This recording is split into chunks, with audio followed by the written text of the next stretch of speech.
Bonjour, je m'appelle Nicolas Boissez, je suis délégué à la communication et aux relations extérieures à la Fondation Hirondelle. La Fondation Hirondelle, c'est une organisation suisse qui fournit de l'information à des populations confrontées à des crises pour leur permettre d'agir dans leur vie quotidienne et citoyenne et qui remplit cette mission donc depuis 27 ans dans des pays confrontés à des crises, que ce soit des crises humanitaires, des crises sociales, des crises politiques, en soutenant des médias localement, en soutenant des équipes de journalistes locaux dans leur travail d'information pour la population locale.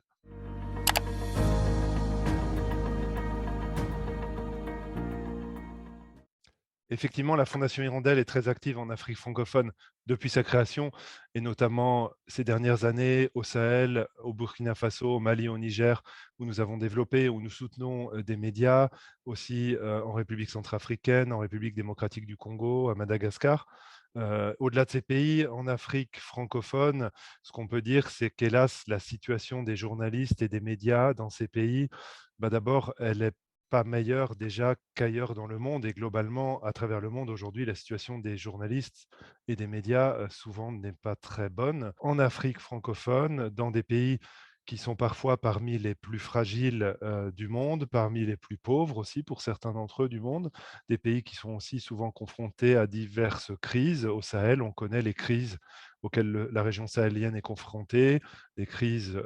sécuritaires, des violences djihadistes, des conflits communautaires, la crise aussi climatique, des crises migratoires, la pauvreté, des crises de gouvernance, des crises sociales, des crises politiques. Dans tous ces contextes-là, la situation des médias est particulièrement difficile. C'est difficile pour les médias de trouver des moyens de fonctionner dans des pays dont l'économie déjà est très fragile. Il n'y a pas forcément d'économie locale suffisante pour un média de trouver, par exemple, des ressources publicitaires suffisantes pour trouver des revenus. Des médias aussi qui sont souvent partie prenante des conflits, dans le sens où ils appartiennent parfois à des partis en conflit, où ils appartiennent très souvent aussi à des hommes politiques ou à des camps qui s'affrontent. Donc des médias qui n'ont pas l'indépendance éditoriale ou qui ne peuvent pas donner l'indépendance éditoriale suffisante aux journalistes pour travailler. Donc des journalistes qui sont mis en danger par ces situations et qui n'ont pas les moyens de travailler, les moyens financiers, qui n'ont pas de contrat et les moyens aussi éditoriaux, professionnels pour travailler d'une manière suffisamment indépendante. Donc ce sont des contextes bien souvent très compliqués pour les journalistes de travailler. À cela s'ajoute en plus un niveau de formation et d'éducation de base souvent qui est assez fragile, assez faible, assez difficile.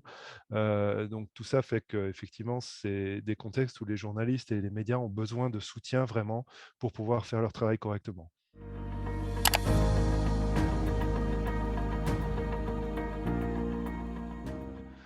C'est clair que les marchés publicitaires locaux, souvent, sont fragiles, ou peu développés. Ce qu'il faut d'abord dire, c'est que les marchés publicitaires, même dans les pays les plus développés en Afrique et ailleurs dans le monde, de toute façon, le marché publicitaire, comme vous savez, il est en crise pour tous les médias. Il ne remplit plus du tout la fonction qu'il remplissait il y a encore quelques années, même dans les pays les plus riches. Donc, de toute façon, le marché publicitaire est en crise et dans des pays qui sont plus fragiles, où les économies locales sont moins riches, c'est encore plus compliqué pour un média de réussir à fonctionner avec un marché publicitaire qui est très restreint, très limité. Par ailleurs, à ce niveau, ce qu'il faut dire, c'est que souvent dans des pays plus fragiles, comme ceux dont on parle en Afrique francophone, il n'y a pas de règles, il n'y a pas de loi qui encadre ces marchés, ou alors des lois qui sont insuffisantes, et aussi des tarifs publicitaires qui sont un peu fixés à la tête du client, j'allais dire, ou sur des bases qui ne sont pas claires du tout. Et souvent, les médias sont en position de faiblesse face aux opérateurs économiques pour fixer des tarifs à leur avantage. Donc souvent, les tarifs fixés du marché publicitaire sont pas clairs et sont souvent au désavantage des médias. Et un dernier point à souligner, parce que là, les opérateurs du secteur de la pure média peuvent jouer un rôle positif, c'est que souvent, les médias manquent aussi de chiffres d'audience, n'ont pas une évaluation claire de leurs chiffres d'audience qui pourrait les aider à négocier avec des opérateurs économiques notamment publicitaires, pour négocier de meilleurs tarifs. Et souvent, dans beaucoup de pays d'Afrique francophone, il y a peu de chiffres d'audience disponibles. Et là, nous, à Fondation Hirondelle, par exemple, on essaye parfois de contribuer à financer des études d'audience parce que ça aide les médias à avoir plus d'éléments de négociation pour négocier des meilleurs tarifs publicitaires. Ça c'était un élément, donc les marchés publicitaires. Après, on sait qu'il y a évidemment d'autres sources de revenus pour les médias, comme l'aide publique au développement. Des financements de l'aide publique au développement dédiés aux médias existent, mais restent assez rares. Donc ça, je crois que c'est toujours un combat à mener pour nous, organisations d'appui aux médias, de convaincre des donateurs institutionnels de prioriser davantage l'aide aux médias en tant que secteur à part entière, avec des objectifs à part entière. Et un dernier point, c'est que les fonds dédiés à l'appui aux journalistes et aux médias existent malgré tout, notamment des fonds privés. Il y en a malgré tout de plus en plus. Par contre, ces fonds-là, parfois, eux, sont assez pointus ou parfois ont des thématiques ou des centres d'intérêt qui peuvent être assez techniques ou assez exigeants sur des thématiques assez pointues, qui parfois sont un peu en décalage par rapport aux besoins réels du terrain, dans notamment des pays d'Afrique francophone où on est sur des besoins très concrets et où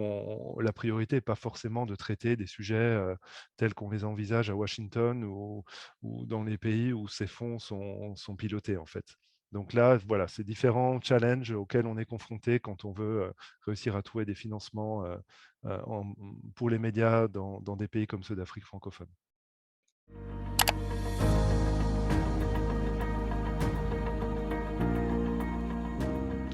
Alors, si je reprends certains des points que j'ai évoqués précédemment, au niveau local, déjà, essayer de travailler avec les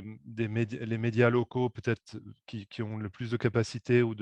d'envie à travailler ensemble pour se mettre en coalition et aller négocier face à des annonceurs publicitaires. Essayer aussi de cofinancer ensemble des études d'audience qui peuvent donner plus de force aux médias locaux dans leur capacité à négocier face à des annonceurs. Donc, essayer de travailler avec des coalitions de médias sur place ou essayer de soutenir des coalitions de médias et de leur donner des moyens de pouvoir négocier ensemble face à des annonceurs, par exemple. C'est un élément. Sur le plan des donateurs institutionnels, vraiment continuer ce travail de conviction auprès des donateurs institutionnels, d'explication auprès des donateurs institutionnels, l'Union européenne et les autres, pour leur expliquer vraiment l'importance du rôle des médias et de l'appui aux médias et au journalisme, notamment dans des contextes fragiles, et de cibler directement et de considérer l'appui aux médias et au journalisme dans ces contextes comme un secteur à part entière de l'aide au développement. Il y a eu du progrès, il faut le reconnaître, ces dernières années. Il y a déjà eu un travail qui a été fait, notamment auquel le GFMD a grandement contribué. Mais il faut continuer ce travail-là pour vraiment que les donateurs reconnaissent l'appui aux médias comme étant un objectif à part entière de développement.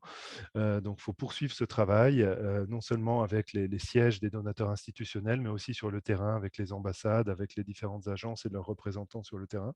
Et puis, au niveau des fonds spécialisés qui, quand même, se développent peu à peu, et notamment des fonds privés, des fondations privées qui investissent dans l'appui aux médias, essayer de leur faire prendre en compte aussi les réalités locales, notamment de pays d'Afrique francophone, qui sont souvent oubliés par ces fonds qui sont un peu parfois pensés plus de la part de pays du Nord ou avec des perspectives d'appui aux médias qui sont parfois très pointues sur du journalisme d'investigation ou sur des solutions techniques ou technophiles qui parfois ne sont pas les priorités si on veut vraiment aider des médias locaux dans lesquels l'information elle se vit avant tout sur le terrain avec des médias traditionnels pour pouvoir toucher les populations au plus près de leurs besoins.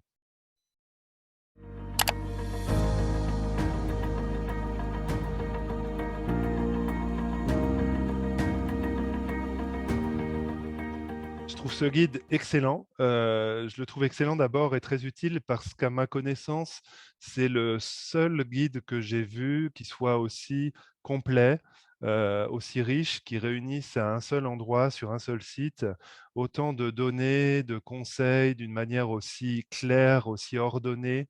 aussi simple d'utilisation, mais aussi riche en même temps. avec à la fois les conseils très clairs, très précis sur l'élaboration d'un proposal, comme on dit, d'un document de projet, les petites choses à faire et à éviter, qui sont, je trouve, très clairement expliquées, très simples, très lisibles, mais très précises aussi, très détaillées, avec toutes les différentes étapes sur la